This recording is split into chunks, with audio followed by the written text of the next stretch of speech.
বাপরে, তিনজনাতে দেখি একই টি শার্ট, দেখে মনে হচ্ছে গ্যাংস্টার। এই ছেলে, তোমায় কি জন্য পুলিশে ধরছে? আমি সবজির ব্যবসা করি। সবজি তো ভালো জিনিস, আলু পটল মরিচ, আর কি করো? এই সবজি না, ওই সবজি। ও আচ্ছা। এ ছেলে, তোমার দাড়ি দেখে তো মনে হচ্ছে তুমি হাজি বংশের ছেলে। তোমাকে কি জন্য পুলিশে ধরছে? আমি ডাল বিক্রি করি। ডাল? ডাল তো ভালো জিনিস, মানুষে খায়। এ ডাল সে ডাল না, বাংলা বাংলা।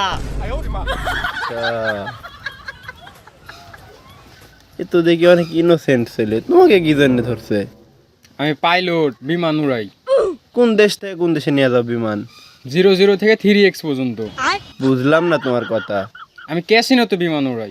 ও, এ হাবিলদার, 3টা ডিম সিদ্ধ করো তো। স্যার, আমি ডিম খাই না, ডিম খেলে আমার বুকে ব্যথা করে। এটা খাওয়ার জন্য না রে, পিছন দিয়ে দেওয়ার জন্য।